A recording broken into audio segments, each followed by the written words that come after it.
What's going on, guys? It's Greg Farley, aka Pegasus from the Wise Fire Alliance. Before we jump into this deck profile, yes, we are in a winter wonderland. I'm pretty much snowed in, so I thought, why not jump on this deck profile that I was already going to do for Marincess? But before we jump into that, I wanted to mention that the Wise Fire Alliance, as well as Petty Panda Takeover, will be competing in a team versus team event for charity for Make-A-Wish on our behalf, the Make-A-Wish Foundation, and 1 in 3, which is the anti-drunk driving charity on behalf of Petty Panda Takeover. I think it's going to be a 5-on-5. It should be a lot of fun. Without further ado, let's jump into this Marincess deck profile. Stay tuned for all that charity info. If you want to donate, we're going to have codes on the page. If you don't, you just want to observe, right on, bro. Appreciate it. Always remember, any penny helps. Let's get into it. Alrighty, guys, we got the young Marincess deck profile updated. Forgot to mention updated. I did one before. I try to always keep up with mine. What I've been doing is anytime, anybody that knows me knows anytime as soon as I get my invite, I'm done playing series decks for the rest of the year. Although I do think this deck is only going to get better over time, I like to play Rogue. I would rather play Rogue than play meta, and we all know how bored we are with this meta currently, so why not try to refine decks that are only going to get better over time? Without further ado, let's get into it. I've been doing a lot of talking. We're starting off with 3 Blue Tang. You guys know why. This thing is Foxy and Gazelle in the same card. It's a Foolish Burial for Marincess cards, and it excavates top 3 when you link it off. Just too good. Probably the best starter in the game right now. Although it's not the greatest deck, that is the best starter. Next up, we got Seahorse. Seahorse used to be the starter. It's a Crusadia monster, basically, for them. 1400 attack, 1000 defense. She speaks for herself. She's just good card advantage that you're always going to be able to kick back in your hand because of cards in the extra deck. And then we got 3 Mandarin. Some people play 2. I recommend 3. Just my opinion. And also, she's a full combo with 1-for-1, which is a card in my deck that I will explain later. So that's all for the Marincess main deck monsters. I'm playing 3 water extenders. I'm not playing frogs because I found out over a very long period of time of me testing and testing and testing, the math behind the frog engine is terrible. And when I mean terrible, I mean terrible in Charles Barkley voice. Terrible. It's as bad as it possibly can get. And I just don't think that bad math is worth Totally Awesome. Totally Awesome is insanely powerful. However, it's just not all that great when you have to put in so much into it, into a deck that's already a rogue contender. Just my opinion for right now. I went another route, which you'll see in the deck build. You know, some people like it, some people don't. It may be what it is. If you really wanted to play it, you have level 4s. Thana is basically you special. It's the water 10. You special it with nothing on the field, no effect monsters on the field. And it's just a free level 4. Silent Angler. I didn't want to play 3. I didn't want to brick on 1. I wanted to still be able to play in case I drew this and this.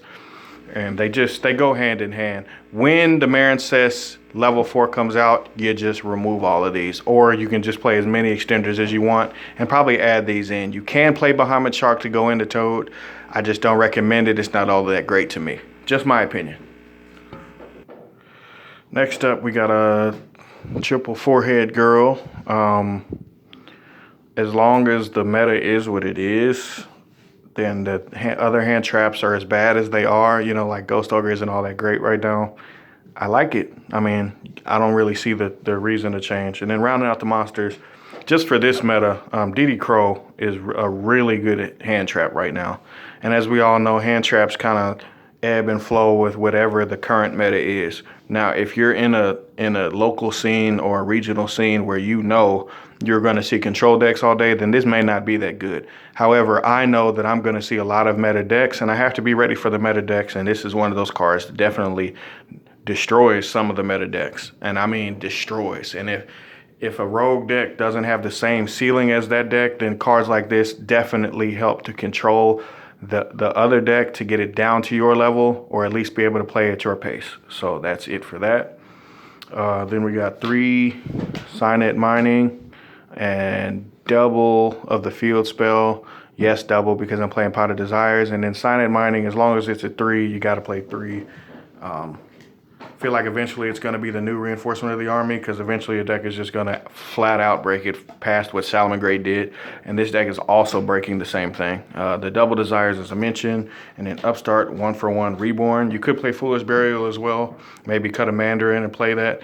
But each one of these does something different. This is a full combo with the Marincess Mandarin, which allows you to, you activate, you pitch a monster, and then you pretty much, with this lady, you get to fully go up the ladder off of one spell card. So why not play that card? And then Upstart Goblin for consistency, and then Reborn, because if you get Nibiru, Reborn can be very, very, very key to coming back from getting Nibiru. Trust me, it comes up a lot. World Legacy Succession also could, but it's just not going to be quite the same unless you can get into the Crystal Heart, which I can explain later in a combo video. The way that I went for this deck is traps, and starting off with Solemn Strike, just because Solemn Strike is so good. Yes, instead of Judgment, because Solemn Strike is good more often than Solemn Judgment is. Trust me on that. Solemn Strike is just a better card, as crazy as that sounds. 3 impermanents, 3 of their own impermanents in Marincess Wave, which is their own impermanents, and it also doubles as an Ego Booster, and it can come out of their hand as a level 3. It protects monsters from card effects, you know, for the rest of the turn that are Marincess monsters. I just really like the fact that I'm really shutting down all effects. That's the way that I feel this deck can keep up. Traps are really important if your deck ceiling isn't all that high. I've just seen it over time, and that's kind of something I've stuck with, and it comes out to be true with this deck. We got double Trap Trick.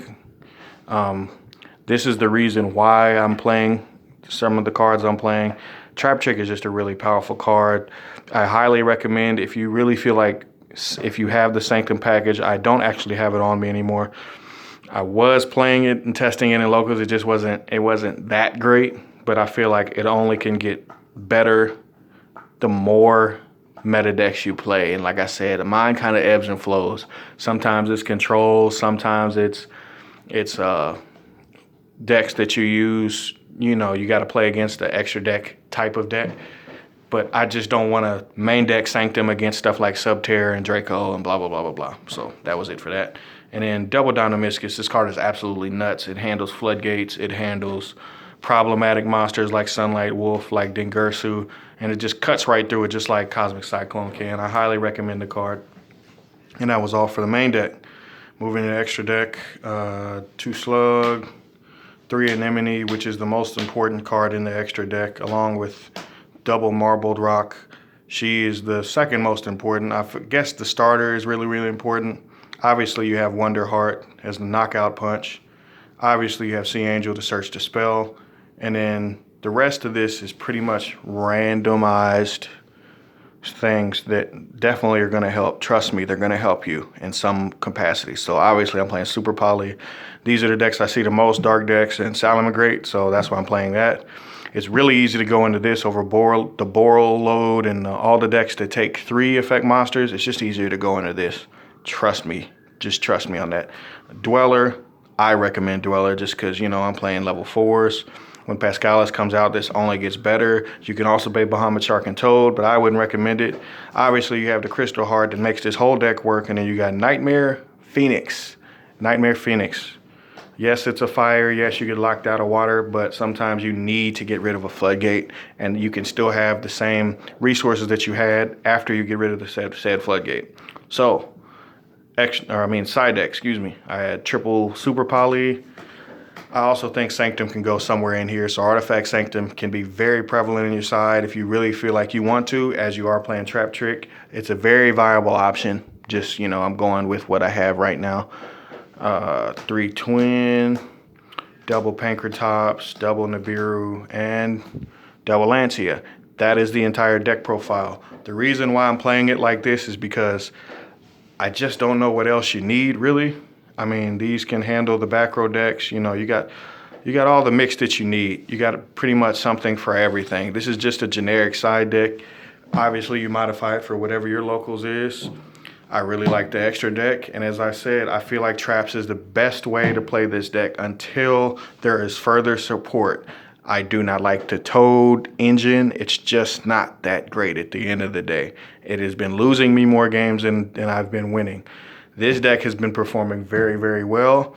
Appreciate you guys tuning in. Remember, stay tuned for that charity event and more deck profiles, discussion videos to come. We're going to take a while on that, and then we're definitely going to have an A-team announcement and then so much other stuff, guys. Stay tuned. YG, baby, I'm out.